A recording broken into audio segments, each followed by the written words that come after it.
Thank you all for tuning into Big Mama Story Time. Story Time! Don't forget to like, subscribe, comment to my page. Here we go.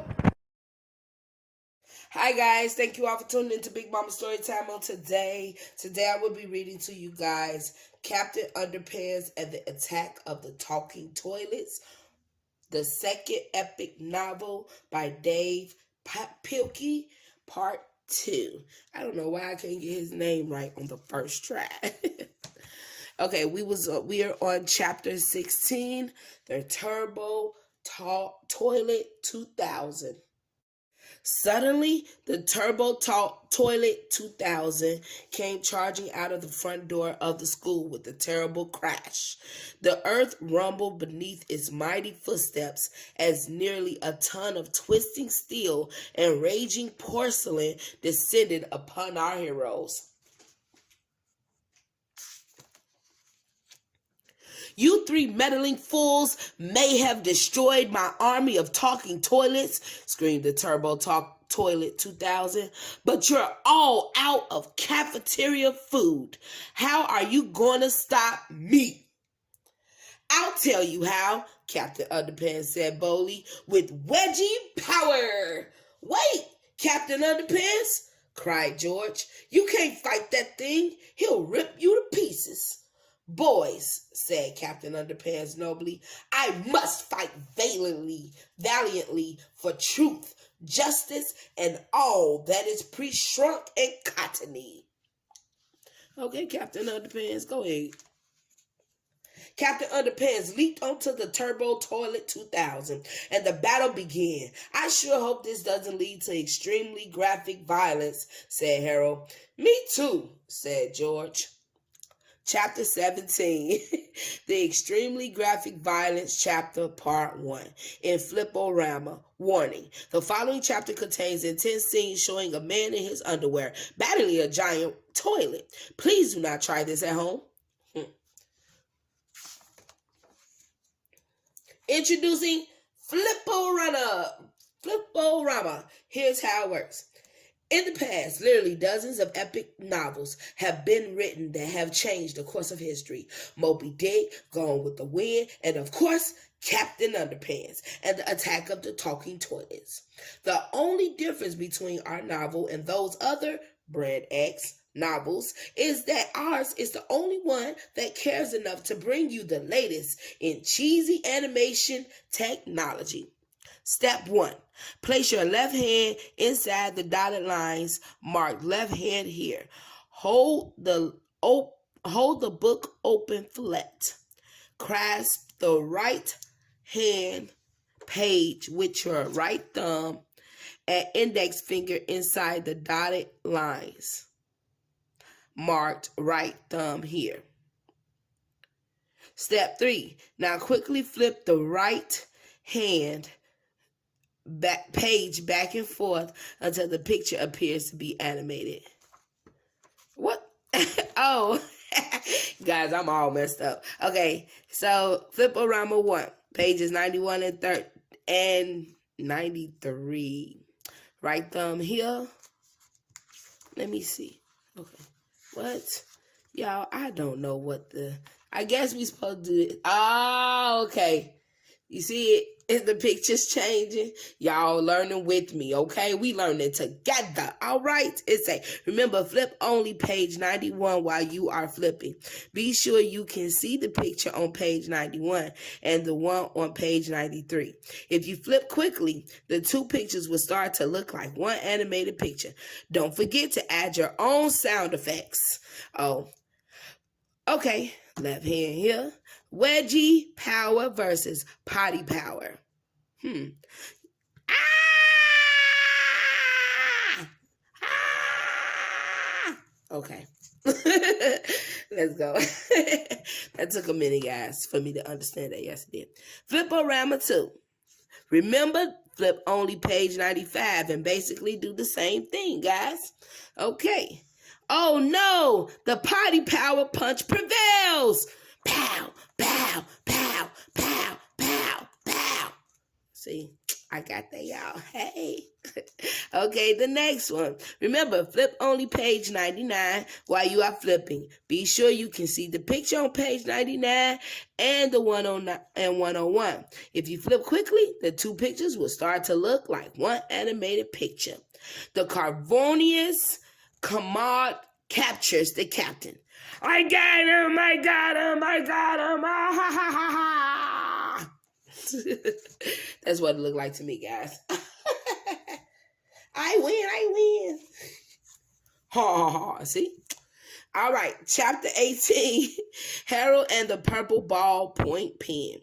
Everything seemed hopeless. Captain Underpants had slipped and fallen into the mouth of the Turbo Toilet 2000, and now the giant toilet was coming after George and Harold. Ha ha ha ha ha, laughed the powerful porcelain predator. Once I have eaten you two kids up, I will take over the world. Not if we have anything to say about it, yelled George.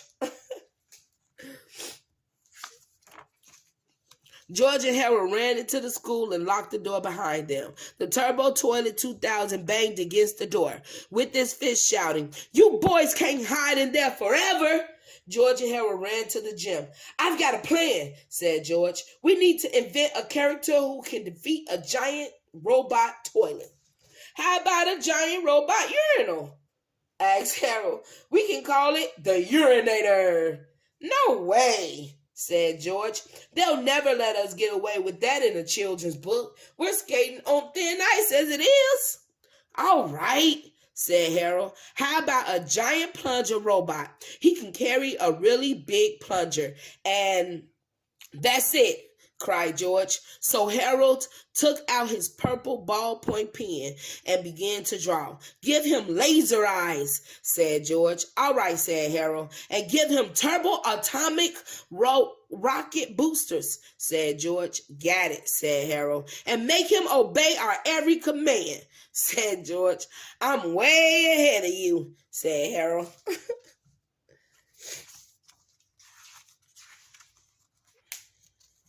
Harold finished his drawing and George inspected it carefully.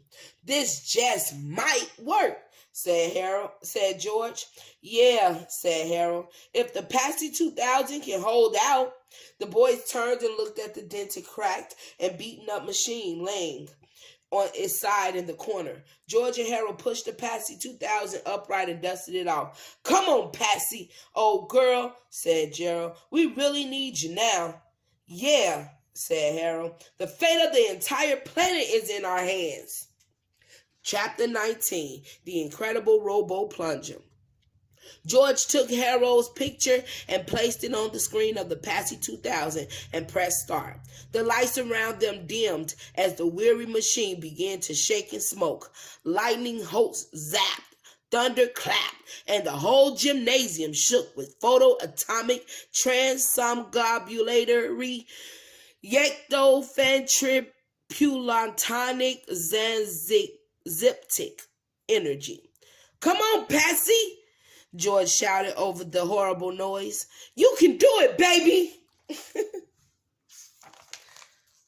Finally, a small ding was heard, and the Patsy 2000 coughed up a huge metallic behemoth. It rose up and stood valiantly before George and Harold. It was the incredible Robo Plunger. "Hooray!" cried George. "It worked!" "Way to go, Patsy!" Harold cheered. "Now let's get outside and kick some turbo toilet tushy." Chapter 20, the extremely graphic violence chapter, part 2, in Flip-O-Rama. Notice, the following chapters contains terribly naughty scenes depicting a giant toilet getting its shiny hiney kicked. All toilet violence was carefully monitored by PETT, People for the Ethical Treatment of Toilets. No actual toilets were harmed during the making of this chapter. All right, guys, let's get into this. Flip-O-Rama 4. Remember, flip only pages 111. While you are flipping, be sure you can see the picture on page 111 and the one on page 113. If you flip quickly, the two pictures will start to look look like one animated picture. Don't forget to add your own sound effects. Okay, guys, let's see. The incredible Robo Plunger to the rescue. Bow, bow, bow, bow, bow, bow, bow. That's all I can really say. That's how it sounds to me. All right, let's go to the next one. Because it's all the way to 117. Well, a little bit further. So this is 17. Boom, boom, boom, boom, boom, boom, boom, boom, boom, boom, boom, boom. Oh, it did look like it. The TT2000 takes the plunge.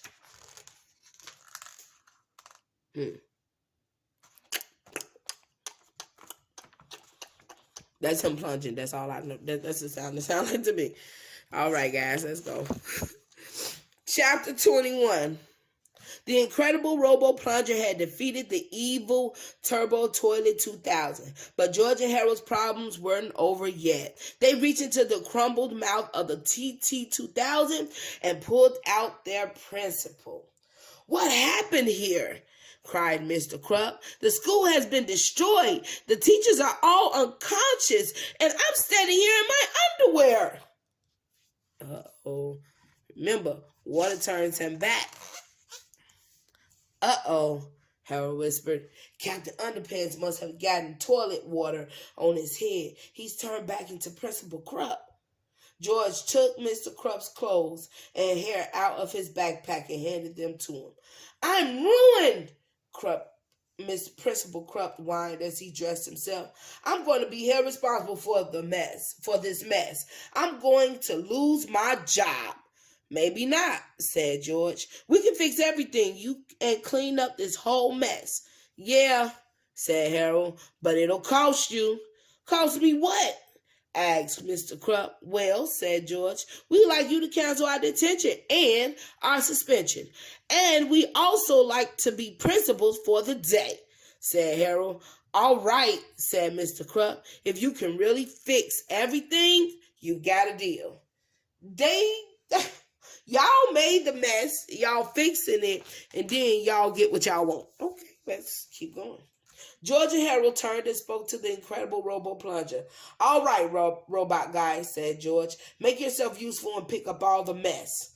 Yeah, and fix up the school too, said Harold. Use your laser eyes to repair all the broken windows and stuff. And when you're done, said George, take all the evidence and fly it up to Uranus. And don't come back, said Harold. Chapter 22. To make a long story short, the robot obeyed.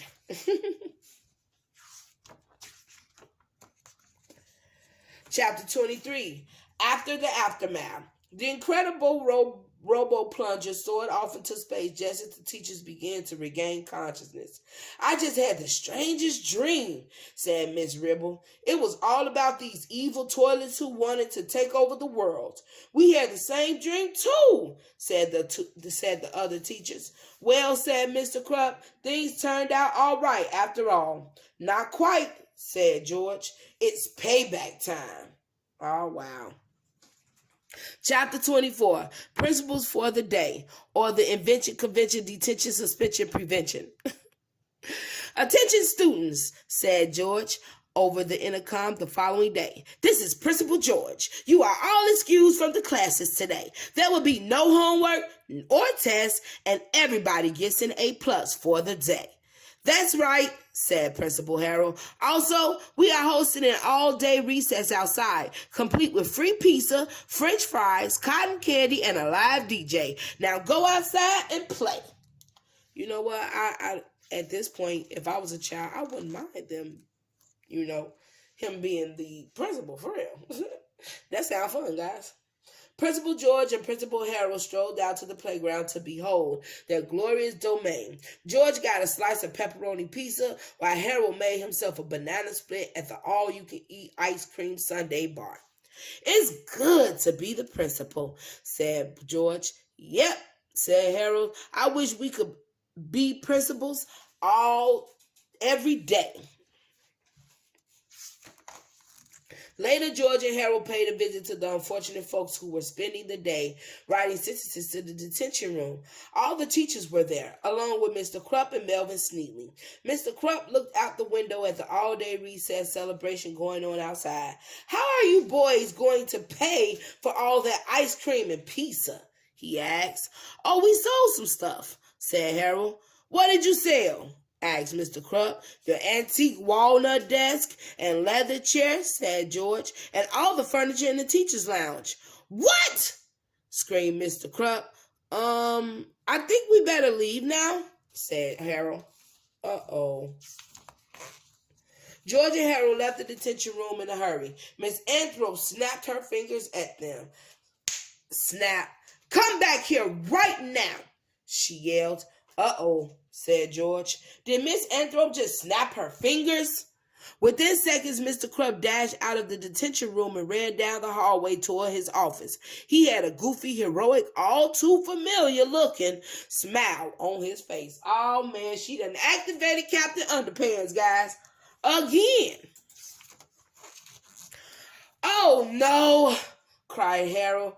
"Here we go again," said George. "Tra-la-la!"